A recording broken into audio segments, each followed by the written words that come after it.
কৃষক বন্ধু, আলু জমিতে আলু লাগানোর পর আগাছার উপদ্রব। তো আলু লাগানোর পর আলু গজানোর সাথে সাথে অনেক ধরনের আগাছাও আমাদের আলু জমিতে জন্মাতে শুরু করে। এই আগাছাগুলোর মধ্যে আমরা অনেক সময় বিভিন্ন রকম আগাছা লক্ষ্য করতে পারি। তো আগাছানাশক হিসেবে আমরা যে মেডিসিনগুলো ব্যবহার করে থাকি মূলত আলু জমিতে, সেই মেডিসিনগুলো নিয়মিত ব্যবহার করার পরেও অনেক সময় দেখা যায় কিছু কিছু আগাছা বা ঘাস মরে না। অর্থাৎ কিছু কিছু আগাছা আমাদের আলু জমিতে থেকে যায়। কিছু পরিমাণ আগাছা নষ্ট হয়, আবার কিছু পরিমাণ থেকে যায়।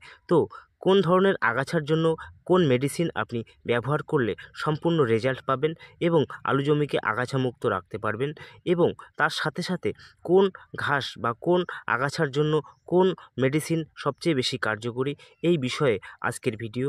আগাছাগুলো নষ্ট করতে কোন মেডিসিন ব্যবহার করবেন, কী পরিমাণ ব্যবহার করবেন, সমস্ত বিষয়ে আজকে আলোচনা করব।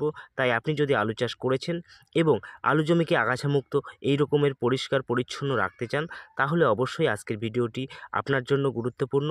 তাই প্রথম থেকে শেষ পর্যন্ত দেখতে থাকুন। তো কৃষক বন্ধু, ভিডিওটি শুরু করার আগে আপনার কাছে একটি অনুরোধ। আপনি যদি আমার চ্যানেলটি এখনও সাবস্ক্রাইব না করে থাকেন, কিন্তু আপনি একজন কৃষক, প্রতিনিয়ত কৃষিকাজ করে আসছেন, তাহলে আপনার জন্য আমার চ্যানেলটি বিশেষ সাহায্যকারী বা উপকারী হতে চলেছে। তাই আপনি অবশ্যই ভিডিওর নিচে কালো রঙের সাবস্ক্রাইব বাটনটিতে ক্লিক করে চ্যানেলটিকে সাবস্ক্রাইব করে রাখবেন এই ধরনের বিভিন্ন রকম সহায়তামূলক কৃষি বিষয়ক ভিডিও পেতে। তো চলুন ভিডিওটি শুরু করা যাক। তো আলু জমিতে আগাছানাশক ব্যবহার করার আগে আপনাকে ভাবতে হবে যে আপনার আলু জমিতে কোন কোন ঘাসগুলো সবথেকে বেশি জন্ম নেয়। তাই যে ঘাসগুলো জন্মায় ঠিক সেই ঘাসগুলোর উদ্দেশ্য করেই আপনাকে মেডিসিন নিতে হবে। সাধারণত আলু জমিতে যে ঘাসগুলো জন্ম নেয় তার মধ্যে রয়েছে শ্যামা ঘাস, খুদে শ্যামা, চেচরা ঘাস, ঝিলমরিচ, শুষ্নী শাক, পানিডগা, দুর্বা মুথা বা কেন্না ঘাস, বথুয়া, বিষকটুলি, চেপারি, নলজোয়া, এছাড়াও কাটাখুরিয়া বা কাটা ঘাস বলতে পারেন। এই ঘাসগুলো সবথেকে বেশি ক্ষতি করে থাকে বা উপদ্রব করে থাকে আলু জমিতে। তাই এই ঘাসগুলোর মধ্যে আপনার আলু জমিতে কোন ঘাসটি সবথেকে বেশি গজায় সেটি আপনাকে ভাবতে হবে। এবারে এই ঘাসগুলির মধ্যে সবথেকে ক্ষতিকর ঘাস বা আলুর ফলনে অনেকটা ঘাটতি দেখা দিতে পারে এই ঘাসগুলোর উপস্থিত থাকলে, সেগুলির মধ্যে রয়েছে দুর্বা ঘাস, মুথা বা কেন্না ঘাস, অথবা বিষকোঠালি এবং টেপারি ঘাস।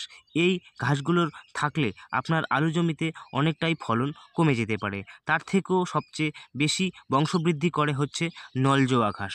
এই নলজোয়া এবং দুর্বা ঘাস যদি আপনার আলু জমিতে থাকে, তাহলে আপনার আলুর ফলন অর্ধেক পর্যন্ত কমে যেতে পারে। তাই অবশ্যই আলুর ফলন বাড়াতে আপনারা আগাছামুক্ত আলু জমি তৈরি করার চেষ্টা করবেন, আগাছার নিড়ানি ব্যবহার করে অথবা আগাছানাশক মেডিসিন স্প্রে করে। তো চলুন, কোন ঘাসের জন্য কোন আগাছানাশক ব্যবহার করলে আপনি আপনার জমিকে আগাছামুক্ত রাখতে পারবেন, এবারে জানা যাক। তো কৃষক বন্ধু, বাংলাদেশের থেকে যে সমস্ত দর্শক বন্ধুরা দেখছেন, তাদের জন্য আমি দুটি মেডিসিন নিয়েছি। এই মেডিসিন দুটির মধ্যে যে কোনো একটি মেডিসিন আপনি ব্যবহার করলেও আপনার আলু জমিতে আপনি আগাছামুক্ত রাখতে পারবেন। তো আলু বীজ বপন করার 2 থেকে 4 দিন বা 5 দিনের মধ্যে আমরা সাধারণত আগাছানাশক স্প্রে করে থাকি। আগাছানাশকের মধ্যে আমরা যে আগাছানাশকগুলো সচরাচর বা বেশিরভাগ কৃষক বন্ধুরাই ব্যবহার করে থাকি, তার মধ্যে রয়েছে মেট্রোবিউজিন 70%। এই গোত্রের আগাছানাশকগুলোই আমরা ব্যবহার করে থাকি। যেমন ধরুন ক্রিজিন, বায়ারের সেনকর, টাটার টাটামেট্রি, ধানুকার ব্যারিয়ার এবং ইউপিএলের অ্যাবার্ড। এই ধরনের আগাছানাশকগুলোই আমরা সাধারণত ব্যবহার করে থাকি। কিন্তু অনেক সময় দেখা যায় এই আগাছানাশকগুলো ব্যবহার করার পরেও অন্য রকম কিছু ঘাস বা আগাছা রয়েছে, যেগুলো আমাদের জমিতে থেকে যায় বা পরবর্তী সময়ে জন্ম নেয়, এবং সেই আগাছাগুলো এতটাই বৃদ্ধি পায় যে আমাদের আলুর ফলন অনেক পরিমাণে কমাতে বাধ্য হয়। তো এর মধ্যে যেমন ধরুন রয়েছে দুর্বা ঘাস, নলজোয়া ঘাস এবং টেপারি ঘাস বা কাটাখুরিয়া ঘাস। এই ঘাসগুলো আমাদের জমিতে এই ধরনের, অর্থাৎ এই মেট্রোবিউজিন 70% গোত্রের আগাছানাশক ব্যবহার করার পরেও থেকে যায় এবং পরবর্তী সময়ে এমন বংশবৃদ্ধি করে, এতটাই বৃহৎ আকার ধারণ করে, যা আমাদের ফসলকে নষ্ট করতে বাধ্য হয়। তো অবশ্যই এই ধরনের সমস্যা যদি আপনার আলু জমিতে থেকে থাকে, তাহলে এই মেট্রোবিউজিন 70% গোত্রের আগাছানাশক ব্যবহার করে আপনি কখনোই সমাধান পাবেন না।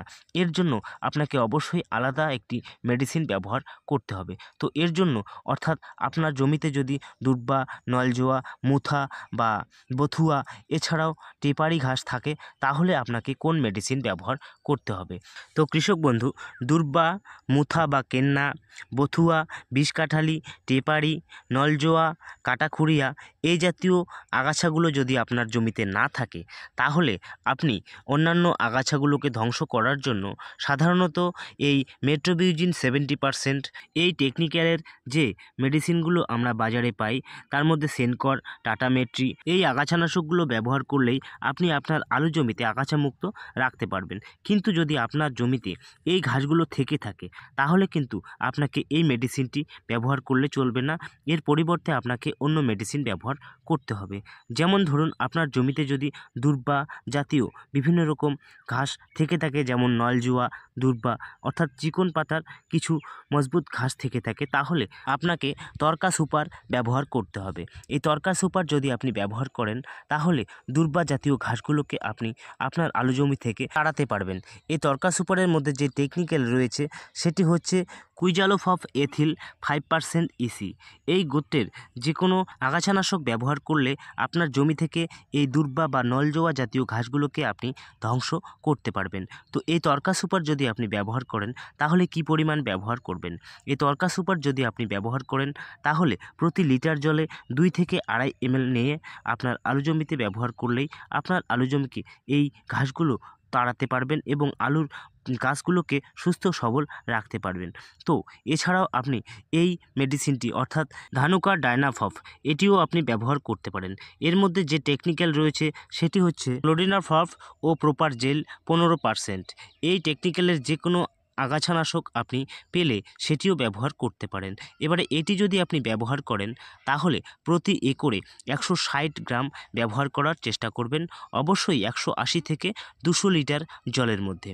তো এই জাতীয় আগাছানাশকগুলো যদি আপনি ব্যবহার করেন, তাহলে আপনাকে একটি সাবধানতা অবলম্বন করতে হবে। সেটি হচ্ছে সুপার 6 জাতীয় যে প্রজাতির আলুগুলো রয়েছে, সেই প্রজাতির আলুগুলোতে যদি চারা ওঠার বা চারা গজানোর পর আপনি ব্যবহার করেন, তাহলে সেই চারাগুলোকে হালকা হলদে ভাব ধরিয়ে দিতে পারে এবং গাছগুলোর ক্ষতি হয়ে যেতে পারে। তাই অবশ্যই আপনাকে মনে রাখতে হবে, এই জাতীয় আলু যদি আপনি লাগিয়েছেন, তাহলে এই আলুগুলোর বয়স যখন 30 দিন পেরিয়ে যাবে, ঠিক সেই সময়ে আপনি এই আগাছানাশকটি ব্যবহার করবেন, যদি আপনার আলু জমিতে এই দুর্বা, নলজোয়া বা মোথা জাতীয় ঘাস থেকে থাকে। আর যদি আপনার আলু জমিতে এই জাতীয় ঘাসগুলো বাদ দিয়ে অন্যান্য জাতীয় ঘাসগুলো জন্মায়, তাহলে তো আপনি অবশ্যই মেট্রিবিউজিন 70% গোত্রের যে কোনো আগাছানাশক ব্যবহার করেই আপনার জমিকে আগাছামুক্ত রাখতে পারবেন। তো এই মেট্রিবিউজিন 70% গোত্রের যদি আগাছানাশক আপনি ব্যবহার করেন, যেমন ধরুন টাটা মেট্রি, তো এই ক্রিজিন বা টাটা মেট্রি ব্যবহার করলে আপনি কি পরিমাণ ব্যবহার করবেন? এই টাটা মেট্রি যদি আপনি ব্যবহার করেন, তাহলে অবশ্যই 15 লিটার জলের মধ্যে 10 গ্রাম ব্যবহার করবেন। তাতেই আপনার আলু জমির সমস্ত রকম ঘাস বা ঘাসের যে বীজগুলো রয়েছে, সেই বীজগুলো অঙ্কুরোদ্গম হতে পারবে না এবং আপনার জমি আগাছামুক্ত অবশ্যই হয়ে যাবে। তো এবারে এর পরবর্তীতে যে আগাছানাশকটি আমি নিয়েছি, এই আগাছানাশকটি যদি আপনি ব্যবহার করেন, তাহলে প্রায় 99% আগাছামুক্ত আপনি আপনার আলু জমিকে রাখতে পারবেন। শুধুমাত্র মোথা বা কেন্না ঘাস বাদ দিয়ে প্রায় সমস্ত ধরনের ঘাসকে আপনি ধ্বংস করতে পারবেন এই মেডিসিনটি ব্যবহার করে। এটি হচ্ছে ইউপিএলের শগুন, এটি আপনি ব্যবহার করতে পারেন। এই আগাছানাশকটি যদি আপনি ব্যবহার করেন, তাহলে আপনার জমিতে বিভিন্ন রকম চওড়া পাতার ঘাস, যেমন ধরুন টেপারি, বিষকাঠালি এছাড়াও অন্যান্য অনেক ধরনের আগাছা রয়েছে, যা আমাদের এই মেট্রোবিউজিন ব্যবহার করে ধ্বংস করতে পারি না। এই ধরনের আগাছাগুলোকে নিমেষেই ধ্বংস করে দেবে। তো অবশ্যই কোম্পানি রিকমেন্ড করেছে এই শগুন মেডিসিনটি শুধুমাত্র গম চাষে ব্যবহার করার জন্য, কিন্তু কৃষকরা মূলত এটি পরীক্ষামূলকভাবে ব্যবহার করে পরে আমরা এখন আলু জমিতেও এবং টমেটোর জমিতেও এটি ব্যবহার করতে এবং ভালো রেজাল্ট পাচ্ছি। তাই আপনি চাইলে এটি ব্যবহার করতে পারেন। এটি যদি আপনি ব্যবহার করেন তাহলে অবশ্যই প্রতি 15 লিটার জলের মধ্যে 15 ml ব্যবহার করবেন, তাহলেই এর থেকে একটা ভালো আপনি রেজাল্ট পাবেন। তো এছাড়াও বাংলাদেশ থেকে যে সমস্ত দর্শক বন্ধুরা দেখছেন তাদের জন্য রয়েছে দুর্দান্ত দুটি আগাছানাশক। এই আগাছানাশক দুটোর মধ্যে যে কোনো একটি আপনি ব্যবহার করলেই আপনার আলু জমিকে আগাছামুক্ত রাখতে পারবেন। এই আগাছানাশকটির মধ্যে একটি হচ্ছে পানিডা। এই পানিডা 33 ইসি এটি আপনি ব্যবহার করতে পারেন। এটি যদি আপনি না পান, এই একই টেকনিক্যালে অর্থাৎ পেন্ডিমেথালিন 33% ইসি, এই একই টেকনিক্যালের আরেকটি আগাছানাশক হচ্ছে পেন্ডুলাম 33 ইসি। এই পেন্ডুলাম 33 ইসি অথবা পানিডা 33 ইসি, এই দুটোর মধ্যে যে কোনো একটি আগাছানাশক আপনি অবশ্যই ব্যবহার করে আপনার আলু জমিকে আগাছা মুক্ত রাখতে পারবেন। তো এই পেন্ডুলাম বা পানিডা যেটি ব্যবহার করুন না কেন, এই দুটোর মধ্যে একটি ব্যবহার করলে আপনি কি পরিমাণ ব্যবহার করবেন? অবশ্যই এটি ব্যবহার করলে প্রতি লিটার জলে আপনাকে নিতে হবে 2 ml। এই 2 ml হারে যদি আপনি ব্যবহার করেন তাহলেই আপনার জমিতে কোনো রকম আগাছা জন্মানোর চান্স থাকবে না। তো অবশ্যই কৃষক বন্ধু, এতক্ষণ পর্যন্ত ভিডিওটিতে থাকার জন্য আপনাকে অসংখ্য ধন্যবাদ। এই জাতীয় বিভিন্ন রকম কৃষি পরিচর্যামূলক ভিডিও, বিশেষ করে বর্তমানের আলু চাষে কোন সময়ে কী ধরনের মেডিসিন প্রয়োগ করবেন এবং কিভাবে আলুর ফলন বাড়াবেন, এই ধরনের ভিডিও পেতে অবশ্যই চ্যানেলটিকে সাবস্ক্রাইব করতে ভুলবেন না, নিচের কালো রঙের সাবস্ক্রাইব বটনটিতে ক্লিক করে। এবং এতক্ষণ ভিডিওটি দেখে যদি আপনার একটু উপকারে লেগে থাকে তাহলে অবশ্যই একটি লাইক দিয়ে যাবেন। আর কিছু জানার থাকলে কমেন্টে লিখতে ভুলবেন না, বন্ধুদের কাছে শেয়ার করে তাদের দেখার সুযোগ করে দিয়ে যাবেন। তো আজকের মতো এখানেই শেষ করছি। ধন্যবাদ, ভালো থাকবেন, সুস্থ থাকবেন।